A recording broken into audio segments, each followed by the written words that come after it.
Assalamualaikum warahmatullahi wabarakatuh. Sahabat, Waalaikumsalam warahmatullahi wabarakatuh. ya, sahabat channel Radar Banjarmasin yang dirahmati Allah. Alhamdulillah, bersyukur kita kehadirat Allah Subhanahu wa taala pada kesempatan edisi kedua hari ini tanya jawab hikmah bersama guru kita, Guru Abdul Hafiz hadir kembali menjumpai sahabat Radar Banjarmasin semuanya. Salat dan salam tidak lupa kita haturkan kepada Nabi besar Muhammad Sallallahu Alaihi Wasallam, dan kita berdoa mudah-mudahan acara pada hari ini lancar, dimudahkan, dan bisa membawa hikmah dan kemanfaatan bagi kita semuanya. Alhamdulillah, pada hari ini juga telah hadir guru kita, Guru Abdul Hafiz. Beliau adalah pengasuh di Pondok Pesantren Al-Quran Darul Inqilabi, Karangintan, Martapura. Kita sapa beliau. Assalamualaikum, Guru. Waalaikumsalam warahmatullahi wabarakatuh. Alhamdulillah, kita di edisi kedua ini, Guru, sebagaimana disampaikan kemarin, sudah ada beberapa pertanyaan yang masuk ke redaksi kami, baik itu dari komentar di YouTube channel kita, kemudian juga melalui WhatsApp yang langsung kami terima di redaksi di nomor yang bisa tertera di deskripsi. Jadi silahkan sahabat Radar Banjarmasin yang ingin langsung menyampaikan pertanyaan di komentar di kolom YouTube atau di Facebook kami, di kanal Facebook kami, ataupun di Instagram kami, dipersilahkan. Atau jika ingin menyampaikan langsung ke WhatsApp redaksi kami juga dipersilahkan. Kami juga sangat mengapresiasi para pembaca, juga pemirsa YouTube channel Radar Banjarmasin yang telah menyampaikan pertanyaan-pertanyaannya. Apabila berkenan, kami akan sebutkan nama dan asalnya, tapi apabila tidak berkenan, kami akan membacakan pertanyaannya saja. Oke, baik, langsung saja Guru, ini karena mungkin sudah menunggu-nunggu saudara-saudara kita yang mengajukan pertanyaan di edisi kedua ini. Yang pertama ada di komentar YouTube kita dari Pak Toto. Ada dua pertanyaan yang disampaikan oleh beliau di sini. Yang pertama nanti adalah tentang pertanyaan beliau, bunyinya, Barakallah, Ustadz mau tanya, kapan batasan imsak? Tak boleh lagi makan sahur, apakah saat sirine imsak atau sebelum azan subuh? Nah, kemudian yang kedua, beliau bertanya tentang persoalan masalah zakat, apakah harta yang wajib dibayar zakatnya, apakah mobil dan rumah itu termasuk penghasilan yang wajib untuk dikeluarkan zakatnya juga. Nah, pada hari ini ada 4 penanya, Guru. Ini pertanyaan dari penanya pertama, ada 2 sudah. Nah, ulun persilahkan Pian untuk membuka dan mungkin bisa menjelaskan dari pertanyaan dari Pak Toto ini. Silakan, Guru. Oke, baik. Assalamualaikum warahmatullahi wabarakatuh. Waalaikumsalam warahmatullahi. Bismillah, alhamdulillah, Allahumma salli ala Sayyidina Muhammad wa ala ali Sayyidina Muhammad, amma ba'du. Pemirsa sahabat Radar Banjarmasin yang dimuliakan Allah Subhanahu wa taala. Alhamdulillah kita kembali bertemu di edisi yang kedua ini. Mudah-mudahan ada manfaat dan ada barokah. Amin ya rabbal alamin. Baiklah, mungkin saya langsung saja untuk menanggapi atau menjawab pertanyaan yang telah disampaikan tadi. Yang pertama tadi terkait dengan masalah imsak, apakah itu boleh makan atau tidak, kurang lebih begitu yang saya tangkap.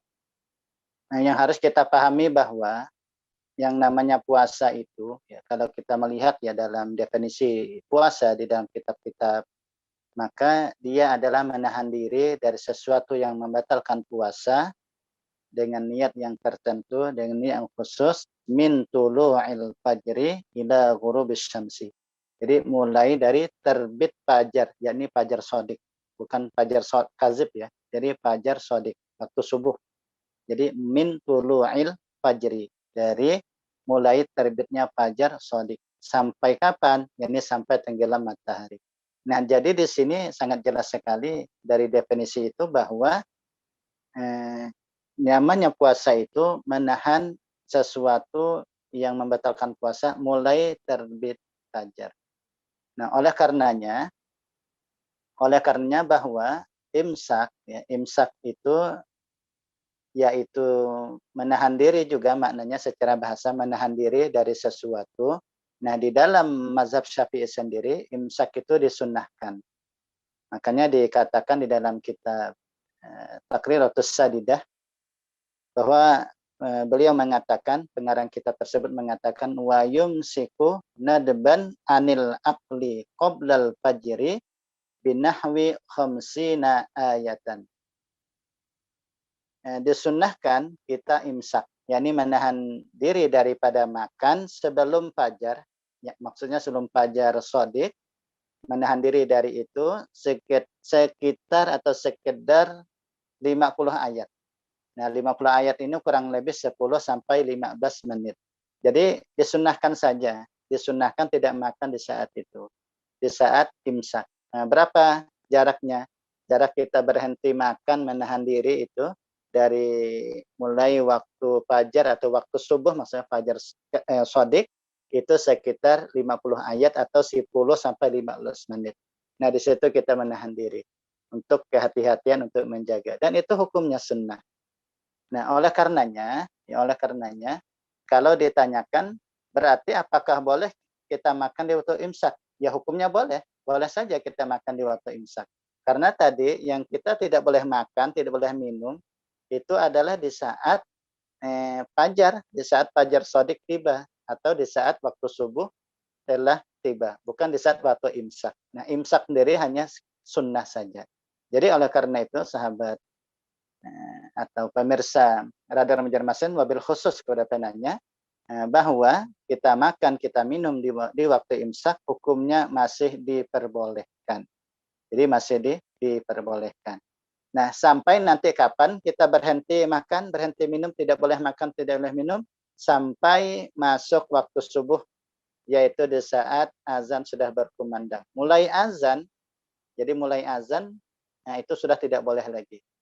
Nah, memang ada nanti sebagian ya kalangan yang mengatakan kalau masih azan, baru Allahu Akbar, masih diperbolehkan. Namun, pendapat dari mazhab Syafi'i, dan itu adalah pendapat jumhur daripada para ulama, bahwa kalau sudah azan subuh, walaupun baru dikumandangkan azan, kalimat Allahu Akbar, maka tidak boleh lagi kita makan, kita minum. Kalau ada makanan di dalam mulut kita di saat muazzin telah azan subuh, maka wajib kita keluarkan. Kalau kita taguk, maka itu nanti bisa membatalkan puasa kita. Nah, karena itu pengarang kitab kitab Taqriratus Sadidah, yaitu Imam Hasan bin Ahmad Al-Kaf, Al-Habib Hasan bin Ahmad Al-Kaf, beliau mengatakan bahwa di kitab itu di halaman 458 kurang lebih, bahwa kesalahan yang fatal, kata beliau, ini kesalahan yang fatal, beliau menyebutkan begitu, minal khata al-fahish. Jadi kesalahan yang sangat fatal yang sering dilakukan oleh kebanyakan manusia adalah dia masih makan, masih minum di saat muazzin mengumandangkan azannya, karena menyangka di saat itu masih boleh makan. Mereka menyangka kalau sudah berakhir azan, baru di situ tidak boleh lagi makan dan minum. Padahal kata beliau, ini termasuk kesalahan yang fatal yang andai kata mereka lakukan, itu membatalkan puasanya dan wajib qada di kemudian hari. Jadi kurang lebih begitu. Jadi sekali lagi, bahwa di saat imsak kita masih diperbolehkan makan dan minum, karena hukum imsak sendiri menurut mazhab Syafi'i adalah hukumnya sunnah, dan waktu imsak itu sekitar 10 sampai 15 menit atau seumpama kita membaca 50 ayat. Nah, sampai yang tidak boleh tadi adalah di saat azan, sesaat muazin telah mengumandangkan azannya, yaitu azan subuh, atau tepatnya telah masuk waktu subuh, maka tidak boleh lagi kita makan dan minum pada saat itu. Demikian mungkin mudahan bisa dipahami. Wallahu a'lam. Nah, kemudian yang kedua tadi ya. Jadi kita sambung yang kedua. Baik Guru. Yang kedua terkait dengan apa saja harta yang wajib dibayarkan zakatnya. Kemudian apakah mobil dan rumah itu termasuk yang wajib dikenakan atau harus kita bayar zakatnya, Guru? Yang Baik. kedua pertanyaan beliau. Ya, baik. Untuk masalah harta zakat, apa-apa saja harta yang wajib dizakati. Nah, sebagaimana kita ketahui ya, bahwa tidak semua harta itu wajib dizakati. Jadi memang ada harta-harta tertentu yang wajib dizakati. Kalau dalam bahasa fikih itu bahwa zakat itu ada dua, ada namanya zakatul mal, yaitu zakat harta, ada zakatul badan, yaitu zakat badan atau zakat fitrah. Nah, zakat mal atau zakat harta ini itulah nanti harta-harta yang wajib kita zakati, yaitu zakatul mal. Yaitu ada 6. Yang pertama yaitu zakat peternakan, yaitu zakat peternakan, dan itu tentunya nanti ada syarat-syarat tertentu yang untuk lebih luasnya tentunya kita mengkaji fikih. Tapi ini gambaran umum. Yakni peternakan yaitu kambing, sapi dan unta. Kemudian yang kedua nanti ada namanya zakat tijarah, yakni zakat perdagangan. Jadi harta yang diperdagangkan. Nah, zakat perdagangan, hasil perdagangan itu nanti wajib dizakati. Tapi sekali lagi tentunya dengan syarat dan ketentuan ya. Tentunya ada nanti kita kaji nanti di dalam ilmu fikih. Kemudian selanjutnya adalah zakat al-muasyirat namanya, yaitu zakat yang dikeluarkan 1/10. Nah, ini adalah pertanian dan biji-bijian, buah-buahan. Jadi pertanian dan buah-buahan. Kalau buah-buahan di sini nanti misalnya kurma dan anggur. Adapun untuk biji-bijian, ya, kalau dalam mazhab Syafi'i, ya, terutama yang saya sampaikan mazhab Syafi'i, terutama ya, termasuk yang biji-bijian yang wajib dizakati menurut mazhab Syafi'i itu adalah makanan pokok, ya, makanan pokok. Kemudian selanjutnya adalah yang keempat itu apa? Emas dan perak, naqdain, ini emas dan perak. Nah, selanjutnya adalah harta rikas. Ini harta, kalau bahasa kita ini harta karun lah, kurang lebih begitu. Harta rikas. Kemudian yang keenam itu adalah ma'adin, yaitu pertambangan, hasil pertambangan. Jadi itulah ada 6 jenis harta yang nanti wajib kita zakati dengan tentunya syarat dan ketentuan nanti tentunya yang telah dibahas oleh para ulama. Nah, kemudian untuk selanjutnya apakah mobil atau rumah, apakah itu termasuk yang wajib dizakati? Jawabannya adalah tidak. Jadi kalau mobil, rumah yang kita tempati, mobil yang kita pakai, itu tidak termasuk harta yang wajib dizakati. Kecuali rumah yang kita perjualbelikan, jual rumah, beli rumah begitu. Atau misalnya jual mobil, beli mobil, tapi itu nanti adalah di masalah perdagangan. Jadi bukan mobilnya, bukan rumahnya, tapi itu nantilah tijarah nanti, yaitu termasuk dari perdagangan kalau memang diperdagangkan. Tapi kalau tidak demikian, maka rumah yang kita tempati, mobil yang kita pakai, itu tidak termasuk daripada yang wajib dizakati.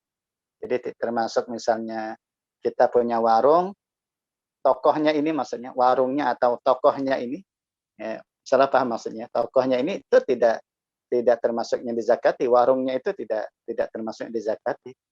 Misalnya ada kulkas itu tempat menyimpan esnya diperjualbelikan.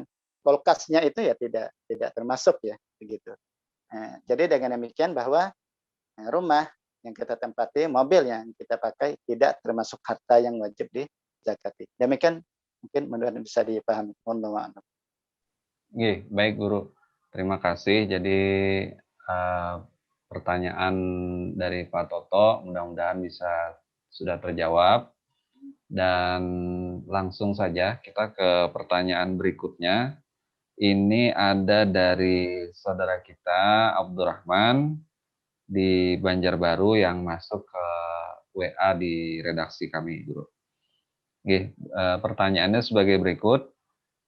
Bertanya Guru terkait dengan orang tua yang sakit uzur, apakah membayar fidyah segera sebelum hari raya atau boleh setelah hari raya menunaikan pembayaran fidyahnya itu? Nggih, Guru, kira-kira pertanyaannya begitu. Nggih, baik.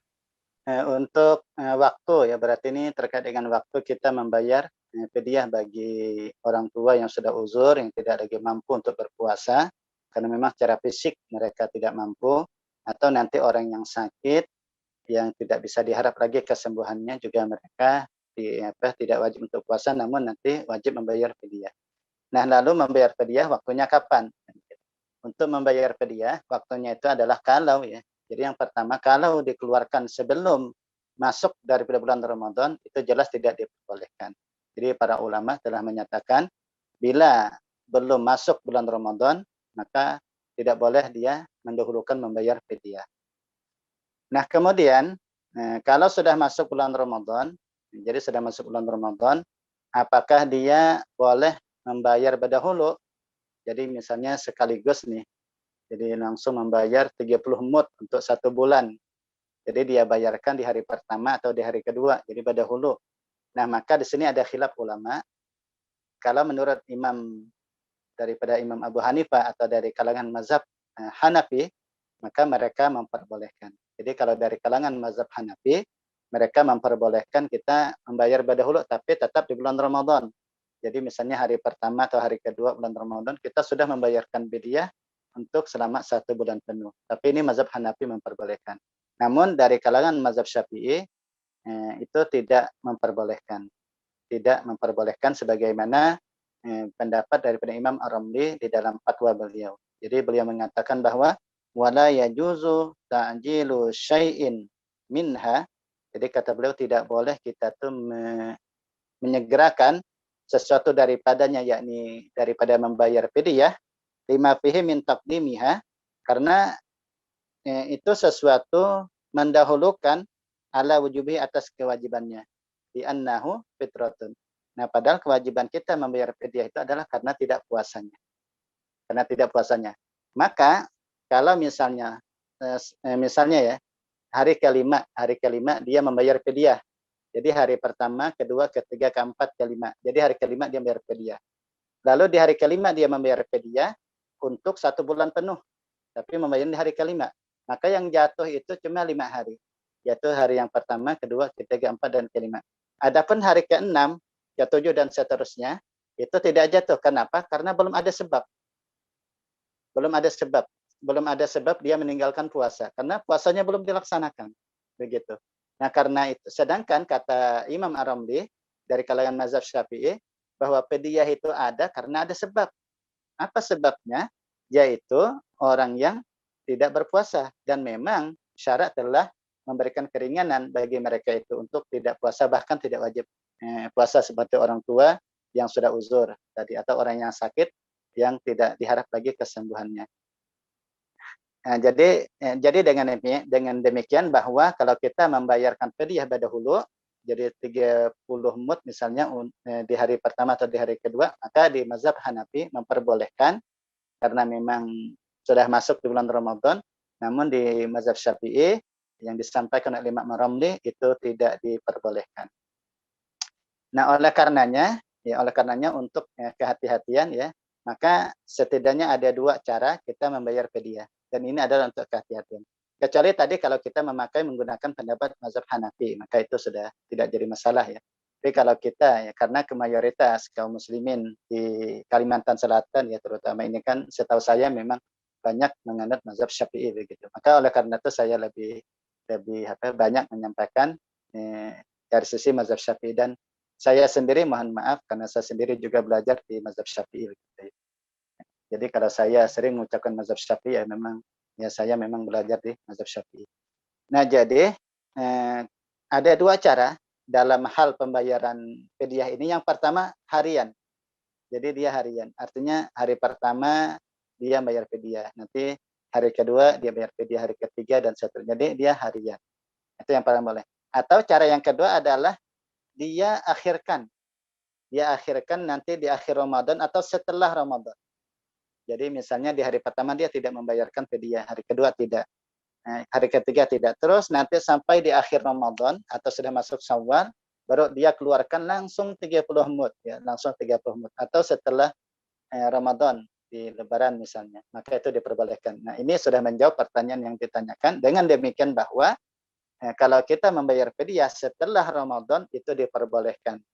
Dan itulah mazhab Syafi'i.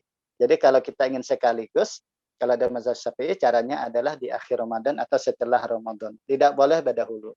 Nah, itu dalam mazhab Syafi'i. Kecuali tadi yang berdahulu itu adalah mazhab Hanafi. Jadi begitu. Kemudian ingin saya tambahkan sedikit ya, dari pertanyaan itu, satu mud itu ya, satu mud itu kurang lebih 6,25 ons, ada mengatakan 6,7 on. Nah, jadi ini hanya perbedaan. Bahkan ada mengatakan 6 on saja, bahkan ada mengatakan setengah kilo atau 5 on. Jadi memang banyak perbedaan. Namun alangkah baiknya kita ambil yang lebih berhati-hati, itu 6,25 atau kita genapkan 7 on. Kalau sudah 7 on itu sudah aman sudah. Itu ukuran satu mud, berarti kalau 30 hari, maka tinggal kita kalikan 7. Nanti kalau ingin langsung, sekali lagi membayarnya di akhir Ramadan atau setelah Ramadan, ini yang menurut mazhab Syafi'i. Kemudian cara membayarkannya, boleh langsung kita berikan kepada fakir miskin. Dan perlu saya sampaikan, hak fidyah itu hanya dua saja, yaitu fakir dan miskin, tidak kepada yang lain. Hanya dua saja hak untuk fidyah. Jadi fakir dan miskin, hanya dua saja. Jadi boleh kita langsung berikan kepada mereka, atau kita undang mereka untuk makan, misalnya di rumah kita masakan, tapi dengan seukuran itu tadi, tidak boleh kurang dari itu. Boleh kita tambah lauk pauk dan seterusnya. Namun kalau kita ingin ringkas, ya boleh aja kita langsung membawakan beras seukuran itu, ya, seukuran mud yang sudah ditetapkan kepada mereka, berikan ke fakir miskin. Yang terakhir mungkin saya tambahkan, apakah boleh fidyah diganti dengan uang? Apakah boleh diganti dengan uang? Ini untuk pengembangan dari pertanyaan saja. Dan ini Baik, insyaallah kenapanya? baik, nggih. Silakan. Tidak apa-apa ya. Nggih. Apakah boleh diganti dengan uang? Maka sebenarnya ada perbedaan pendapat di kalangan ulama. Ada yang mengatakan boleh, ada yang mengatakan tidak. Namun saya lebih cenderung kepada pendapat yang mengatakan tidak boleh. Jadi saya lebih cenderung ke pendapat itu ya. Jadi oleh karena itu bayarkan berupa makanan. Namun saya tetap menghormati pendapat yang mengatakan boleh. Ya, demikian mudahan bisa dipahami. Wallahu a'lam. Alhamdulillah. Tadi sebenarnya ingin bertanya juga Guru tentang kepada siapa fidyah itu diberikan, apakah dia sama dengan zakat fitrah. Nah, ternyata tadi sudah Pian sampaikan bahwa hanya kepada fakir dan miskin, begitu, hanya Iya betul. Hanya dua kepada saja. Nggih, nggih, nggih. Alhamdulillah, insyaallah sudah terjawab pertanyaan dari saudara kita Abdurrahman. Ya, kita doakan juga mudah-mudahan orang tua beliau diberikan kesehatan dan juga umur yang barokah dalam ibadah kepada Allah Subhanahu wa taala. Amin. Amin. Nggih. Selanjutnya ini ada penanya kita yang ketiga, dari Bapak Berry di kolom komentar YouTube kita lagi, Guru. Nggih. Ada dua juga pertanyaan beliau ini. Jadi, Assalamualaikum Ustadz, bunyi pertanyaan beliau.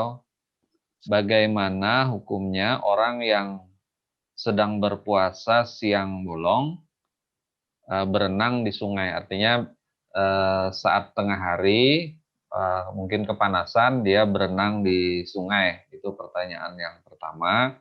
Kemudian yang kedua, apakah berwudu dengan berkumur-kumur saat sedang berpuasa itu bisa membatalkan puasa? Terima kasih atas jawaban Pian. Jadi ada dua itu pertanyaan dari Bapak Berry, Guru. Silakan, Pian. Baik. untuk berenang di sungai atau dimanapun ya, atau berendam di kolam renang misalnya, atau berenang di kolam renang atau di sungai, kalau dilakukan dalam keadaan puasa, hukumnya adalah makruh. Jadi hukumnya adalah makruh. Nah, oleh karena itu, kalau misalnya kemasukan air sekalipun dengan tidak sengaja, maka itu nanti membatalkan puasa. Jadi kalau misalnya lagi berenang atau lagi berendam ya di air untuk menyegarkan badan misalnya karena kepanasan tadi, lalu ternyata kemasukan air. Nah, maka puasanya itu batal sekalipun tidak sengaja. Maka puasanya batal dan wajib qada nanti di luar Ramadan dan wajib imsak. Wajib imsak itu artinya walaupun sudah dinyatakan batal ya secara syariat, tapi dia tetap tidak boleh melakukan perkara-perkara yang membatalkan puasa. Itu namanya imsak. Wajib imsak sampai nanti tenggelam matahari. Jadi dia bagaikan kayak orang puasa begitu. Walaupun secara syariat ya sudah batal puasanya, tapi tidak boleh makan. Kalau dia makan bagaimana? Haram hukumnya. Berdosa dia. Kalau dia minum, haram, berdosa dia karena wajib imsak. Kenapa wajib imsak? Itu adalah untuk dihormatil waktu, untuk menghormati waktu. Karena begitu agung dan besarnya kemuliaan daripada bulan Ramadan. Nah, jadi oleh karena itu bagi orang yang puasa untuk menghindari hal yang demikian. Nah, kemudian tentang berkumur-kumur waktu kita berwudu, nah maka dalam keadaan berwudu, berkumur-kumur tetap disunnahkan. Jadi apapun ya, perkara-perkara yang disunnahkan dalam wudu, maka itu hukumnya tetap disunnahkan. Cuma bagi orang yang berpuasa, berkumur-kumurnya nanti jangan berlebih-lebihan. Nah, kalau berlebih-lebihan, nah itu nanti hukumnya adalah makruh. Jadi kalau di luar, kalau dalam keadaan tidak puasa, itu kan memang sunnahnya kita berkumur-kumur itu kan memang berlebih-lebihan begitu. Jadi kita menggerakkan air itu kayak bersungguh-sungguh dari kiri ke kanan, atas, bawah itu jadi kayak sempurna kita berkumur-kumur lalu kita keluarkan. Tetapi kalau dalam keadaan berpuasa, maka yang seperti itu makruh. Jadi boleh berkumur-kumur, tetap sunnah hukumnya, tapi sekedarnya saja. Sekedar saja. Nah, kemudian untuk tambahan, kalau misalnya dia berkumur-kumur, di mana dia berkumur-kumur itu hanya sekedarnya saja, artinya dalam keadaan tidak berlebih-lebihan. Ternyata tertelan misalnya, tidak sengaja, entah terkejut mungkin atau apa, tidak sengaja, lalu tertelan. Nah, kalau dalam keadaan tidak sengaja seperti itu, maka puasanya sah, tidak batal. Karena berkumurnya tidak berlebihan. Nah, berbeda kalau dia berwudu, berkumur-kumur berlebih-lebihan, ternyata airnya tertelan, walaupun dalam keadaan tidak sengaja, maka puasanya menjadi batal. Jadi puasanya menjadi batal kalau berlebih-lebihan. Oleh karenanya, sekali lagi, bagi orang yang berpuasa, jangan sampai berwudu, waktu berkumur-kumurnya jangan sampai berlebih-lebihan, karena bisa dikhawatirkan airnya masuk di tenggorokan dan akhirnya puasanya batal. Nah, kalau demikian, kalau puasanya batal, maka wajib qada di luar Ramadan dan juga wajib imsak. Jadi menahan diri dari makan dan minum sampai tenggelam matahari. Demikian mungkin Allah a'lam. Ada catatan di sini buat sahabat Radar Banjarmasin. Kalau sudah batal itu guru ya, bukan berarti ketika ya sudah batal misalnya begitu, lalu menikmati semaunya begitu, makan, minum setelah karena juga merasa sudah batal. Tapi ternyata tadi kalau sudah batal, misalnya yang berenang tadi, lalu kemudian terminum air, lalu kemudian puasanya menjadi batal. Nah, itu harus tetap imsak atau menahan tidak makan dan minum sampai waktu berbuka juga begitu. Dan wajib untuk mengqadha puasanya. Jadi memang berharga sekali puasa kita ini. Jadi penting sekali ilmu agar puasa kita ini benar-benar terjaga dan mendapatkan ganjaran dari Allah Subhanahu wa taala. Nah, ini perlu kita garis bawahi ini. Kalau sudah batal, tetap harus menahan diri untuk tidak makan dan minum atau melakukan hal-hal yang membatalkan puasa lagi begitu. Jadi harus menahan. Kira-kira begitu Guru lah Iya. poinnya begitu. Nah, dan juga tadi kalau berenang, berendam dan ternyata tertelan, maka itu bisa membatalkan begitu. Tetapi kalau dalam hal berwudu tadi tidak sengaja dan tidak berlebih-lebihan juga, berkumur-kumurnya tertelan tidak membatalkan.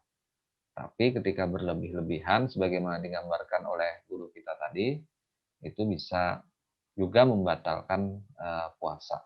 Dan ini tadi harus imsak, harus menahan diri dari melakukan hal-hal yang membatalkan puasa pada puasa sebagaimana kita puasa begitu, harus imsak. Terima kasih Guru. Ini ada satu lagi pertanyaan terakhir dari saudara kita Wahyudi di Handil Manarap. Pertanyaannya ini cukup sederhana, bahkan mungkin banyak dari kita yang tidak merasa ini bukan persoalan begitu. Tapi saudara kita ini cukup cermat melihat hal ini. Beliau bertanya sebagai berikut, umpat betakun guru, banyak pernyataan ketika bulan puasa, orang yang menyatakan misalnya begini, percuma puasa kalau tidak sholat 5 waktu, begitu. Artinya dia mengatakan baik dia mengatakan kepada orang lain, nah percuma puasa kalau tidak sholat 5 waktu. Jadi apakah bagaimana dengan pernyataan seperti ini? Apakah dibenarkan, Guru, kita ungkapkan? Bagaimana dengan orang yang jadi ini banyak sebenarnya ini. Bagaimana orang yang menyatakan pernyataan seperti ini, kemudian orang yang memang keadaannya seperti itu, dia tidak sholat, tapi ketika bulan Ramadan puasanya semangat begitu. Oke, silakan Guru. Ya mudah-mudahan kita semua diberikan taufik hidayah dari Allah Subhanahu wa taala untuk mengamalkan syariat dengan sempurna ya. Amin. Baik, mungkin saya ingin dari sisi fikihnya dulu ya, dari sisi fikihnya bahwa sholat, puasa, haji dan syariat yang lain itu kan mempunyai syarat-syarat khusus ya, syarat-syarat tertentu, syarat-syarat khusus yang kadang-kadang tidak saling terkait begitu dari sisi hukum fikihnya. Jadi kalau sholat itu ada syaratnya, ada rukunnya. Puasa juga sama, ada syaratnya, ada rukunnya. Haji juga demikian, ada syarat, ada rukunnya dan seterusnya. Di mana kalau orang melakukan sholat, misalnya kalau sesuai saja syarat dan rukunnya, maka sah sholatnya secara fikih. Demikian juga orang puasa, kalau dia misalnya puasa, dalam keadaan puasa dia telah melaksanakan syarat dan rukunnya misalnya, maka sah puasanya begitu. Sekalipun misalnya sholatnya batal, dia tidak sholat misalnya, maka puasa tetap sah asalkan puasa yang dia lakukan itu sesuai dengan syarat dan rukun yang ada di puasa. Kalau itu dia laksanakan, maka secara hukum fikih maka puasanya tetap sah. Puasanya tetap sah sekalipun dia tidak sholat. Ya. Arti sah di sini adalah kewajibannya telah lepas. Dia telah lepas dari kewajiban yang telah ditetapkan oleh Allah Subhanahu wa taala, sehingga nanti di akhirat dia tidak lagi dituntut terhadap kewajibannya itu. Demikian juga misalnya ada orang sholat, kalau sudah sesuai dengan syarat dan rukunnya maka sah sholatnya, sekalipun mungkin dia tidak puasa Ramadan. Nah, maka sholat yang dia kerjakan itu sah secara hukum fikih. Arti sah di sini yaitu dia tidak lagi dituntut di akhirat karena sudah lepas kewajibannya. Jadi begitu. Demikian juga nanti kepada yang lain, zakat, kemudian haji dan seterusnya. Nah, itu dari sisi fikihnya. Cuma memang ini yang perlu juga kita perhatikan. Kalau dari sisi apakah dia nanti mendapatkan pahala, itu penting. Karena kita beribadah ini bukan hanya semata-mata sah. Ingat dalam fikih itu dia kan sah atau tidak begitu. Tetapi sebenarnya kita melakukan ibadah itu tidak cukup hanya sekedar sah. Tetapi yang kita cari itu kan ridhonya Allah. Yang kita cari itu kan pahala juga begitu. Kalau kita sholat tidak dapat pahala, ya rasa kayak apa? Walaupun mungkin kita tidak dituntut lagi di akhirat. Namun orang lain mendapatkan pahala, kita tidak, kan rugi juga. Atau kita puasa misalnya, kita puasa tidak, walaupun tidak dituntut lagi karena sudah lepas kewajiban kita, tapi orang mendapatkan pahala, kita tidak, ya kan berasa kayak apa. Jadi oleh karena itu, sahabat pemirsa Radar Banjarmasin, bahwa kita beribadah itu juga penting untuk mendapatkan pahala. Nah, lalu yang kalau orang tidak sholat lalu puasa, apakah puasanya berpahala? Nah, ini penting. Nah, maka di dalam kitab Hidayatul Talibin min Muhimmatiddin, dalam kitab tersebut sekitar halaman 20, yaitu yang disusun oleh Al-Habib Al-Alamah Zain bin Ibrahim bin Sumaid, ini seorang ulama ahli fikih. Beliau mengatakan bahwa ahlul ilmi, jadi ahlul ilmi berkata, inna hazihil arkanal khamsah murattabitun ba'duha bi ba'din. Kata beliau bahwasanya rukun Islam yang 5 itu saling terkait antara sebahagian dengan sebahagian, yaitu dalam arti bahwa la yuqbalu min amilin, tidak diterima orang yang mengerjakan, melaksanakan daripada rukun Islam yang 5 itu, al-amalu bi ba'diha, yaitu dia mengamalkan cuma sebahagian. Jadi cuma sebahagian dia amalkan, artinya sholat tidak dikerjakan, puasa dikerjakan. Nah, itu namanya mengerjakan sebahagian. Nah, maka itu tidak akan diterima hatta ya'mala biha kulliha, sampai dia nanti mengerjakan semuanya. Jadi kalau kita ingin mendapatkan pahala haji, yang kita berhaji, kita harus melaksanakan dari mulai kalimat syahadat, itu sudah utamanya ya. Kalau kalimat syahadat itu utamanya karena ini kunci gitu. Jadi pokoknya kan syahadatain. Kemudian kita harus melaksanakan sholat, menunaikan zakat, berpuasa Ramadan, maka haji yang kita lakukan itu dapat pahala, diterima. Tetapi kalau kita melaksanakan ibadah haji, ternyata kita tidak sholat misalnya, walaupun kita puasa, menunaikan zakat, tapi kita tidak sholat, maka haji yang kita kerjakan tidak diterima, walaupun sah secara fikih. Nah, demikian dengan pernyataan tadi, mungkin barangkali maksudnya percuma puasa kalau tidak sholat. Kalau percuma kalau yang dimaksud di situ dia tidak mendapatkan pahala dari puasanya, nah itu memang ahlul ilmi mengatakan demikian.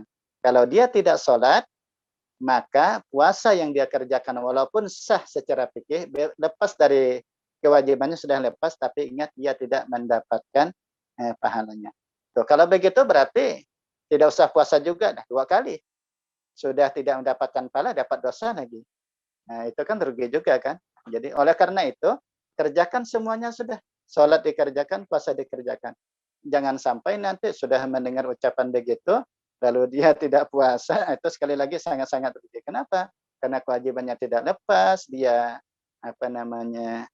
mendapatkan siksa dari Allah, mendapatkan dosa dari Allah, begitu.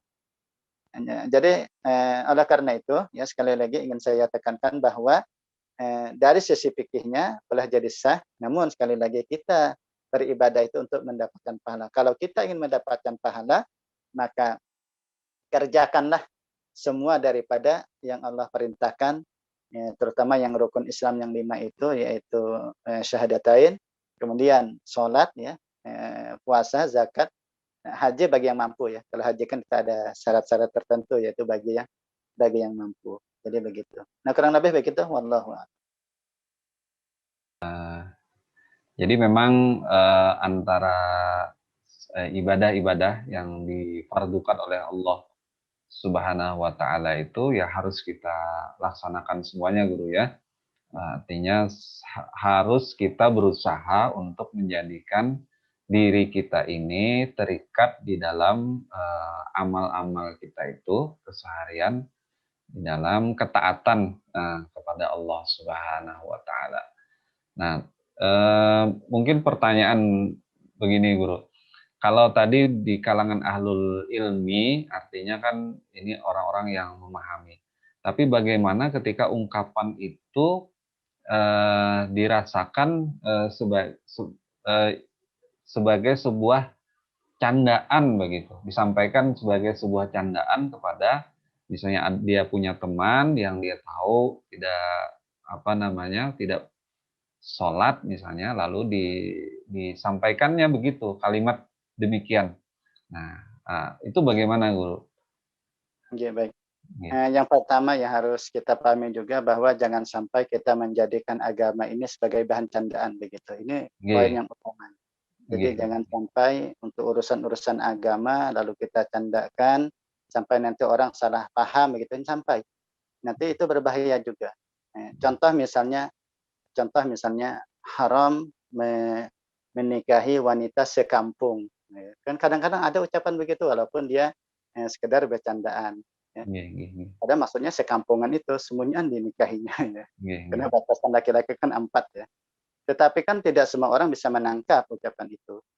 Jadi sama juga misalnya tidak boleh kawin sama apa, sama ikhwan. Jadi akhwat tidak boleh kawin sama ikhwan. Ikhwan itu artinya saudara. Jadi yang dimaksud saudara kandung. Jadi hal-hal yang begitu itu kan dicanda-candakan. Jadi dalam masalah agama sekali lagi kita harus bicara serius ya dalam masalah agama. Jadi bicara serius. Apalagi kalau urusan untuk kebangkitan umat ya harus serius. Bagaimana bisa kita jadikan agama sebagai bahan candaan begitu. Nah, oleh karena itu yang tepat menurut saya kalau misalnya kita ingin melihat kalau kita melihat teman kita yang melakukan hal yang demikian, dia tidak sholat yang kita ketahui ya, lalu dia puasa, nah dia beri nasihat saja, kita dakwahi saja. Nah, jangan sampai dicandakan. Ya kita dakwahi karena memang wajib kita mendakwahi teman kita yang semacam itu atau itu orang tua kita atau itu saudara kita misalnya atau itu teman kita. Kita tahu dia tidak salat ya wajib kita dakwahi ya. Kita sampaikan bahwa salat itu wajib, bahwa puasa itu wajib. Kalau tidak salat begitu begini. Kalau tidak puasa begitu begini. Jadi dakwahi dengan cara yang baik. Itu kalau menurut saya demikian. Jadi sekali lagi eh, jangan sampai kita jadikan candaan yang menyebabkan orang itu salah paham. Akibat salah paham tadi, percuma kamu puasa kalau tidak salat. Akhirnya dia tidak salat, dia tidak puasa. Kadang tuh begitu kadang, karena itu tadi tidak semua orang tuh bisa menangkap apa yang bisa kita sampaikan. Maka kalau kita menyampaikan dengan cara dakwah, insya Allah semua itu bisa menangkap. Cuma masalahnya adalah dia nerima atau tidak. Itu aja lagi masalah dakwah. Tapi kalau dakwah itu, semua orang pasti bisa menangkap apa yang kita sampaikan. Nah, cuma persoalan itu dia terima atau tidak. Berbeda kalau candaan. Kalau candaan itu ada yang bisa memahami, ucapan di balik ucapan kita ada yang tidak. Nah, begitu. Jadi kurang lebih begitu. Baik Guru, ya ini penting juga kita garis bawahi, jadi hati-hati di dalam bercanda, apalagi dalam urusan agama kita. Apalagi di zaman sosial media ini mungkin banyak kita menemukan Guru candaan-candaan yang ya mungkin di bulan terkait dengan Ramadan sebagaimana beliau contohkan tadi, atau misalnya ada yang menyebar undangan buka puasa misalnya, tapi jamnya jam siang misalnya. Ini kan mudah-mudahan jadi bahan introspeksi kita bersama dan tidak ada lagi hal-hal yang seperti ini. Sayang sekali, apalagi tentu yang melakukan ini kan saudara-saudara kita yang berpuasa juga. Nah, puasa kita ini, Ramadan kita ini sayang sekali kalau hanya diisi dengan hal-hal yang bersifat candaan dan itu bisa merusak begitu amal-amal kita. Nggih, kira-kira demikian saudara kita Wahyudi dari Handil Manarap. Kami ucapkan juga terima kasih kepada penanya-penanya sebelumnya, Bapak Toto, saudara kita Abdurrahman, Bapak Beri. Mudah-mudahan sahabat-sahabat Radar Banjarmasin yang menyimak tayangan kita ini bisa mengambil hikmah dan barokah dari pertanyaan-pertanyaan beliau. Nah, mudah-mudahan juga menjadi kebaikan bagi beliau juga. Kepada guru kita, sebelum kita tutup, kita persilahkan untuk menyampaikan kalimat khotimah Pian Guru. Oke, baik. Jadi saya berharap ya, tentunya saya berharap dan kita semua berharap ya, mudah-mudahan Ramadan kali ini adalah Ramadan yang terbaik untuk kita, yang terbaik untuk kita. Jadi salah satunya ya kita melakukan kegiatan-kegiatan yang bermanfaat, terutama majelis ilmu juga untuk membaca Qiraatul Quran dan amal-amal yang lain ya tentunya. Dan kita berharap juga mudah-mudahan segala ibadah kita diterima oleh Allah Subhanahu wa taala. Nah, kemudian hal-hal ya dalam terkait dengan kehidupan kita sehari-hari, jangan sampai kita jahil dalam masalah ini atau tidak mengetahui apa yang kita lakukan. Nah, kadang-kadang ya sebagian di masyarakat kita beranggapan ya kayak contoh tadi tentang dia sudah batal lalu makan lalu minum itu kan karena ketidaktahuan saja. Dikiranya kalau sudah batal ya boleh minum, boleh makan, boleh minum. Nah, padahal ya tidak demikian. Tetap di dalam ilmu fikih itu ya tetap dia wajib imsak. Nah, ini kan hal-hal yang perlu kita pelajari. Karena kalau tidak demikian akhirnya kita beramal itu dengan kejahilan kita. Yang kita mengira itu tidak berdosa, ternyata kita berdosa. Kita mengira dapat pahala, justru tidak mendapatkan pahala. Jadi oleh karena itu saya kira dengan adanya kegiatannya semacam ini, itu adalah untuk menambah wawasan kita. Dan mudah-mudahan kegiatan ini akan terus berlanjut ya dengan menghadirkan para ulama-ulama kita, para guru-guru kita. Ya, insya Allah kita ambil manfaat ilmu mereka, kita ambil manfaat barokah ilmu mereka insya Allah. Dan mudah-mudahan kita tetap istiqomah di dalam jalan Allah Subhanahu wa taala. Amin, Demikian amin. mungkin untuk dari saya dan Nggih, saya kembalikan ke pemandu kita. nggih. Terima kasih Guru, kami ucapkan mudah-mudahan pian diberikan kesehatan, afiat, dijaga oleh Allah Subhanahu wa taala. Amin ya. Sahabat Radar Banjarmasin, tibalah kita di penghujung acara. Saya Budian Nor selaku pembawa acara, pemandu acara kita pada hari ini. Juga mohon maaf apabila ada kekurangan dan kekhilafan di dalam memandu acara ini. Mohon kerelaan pian semuanya.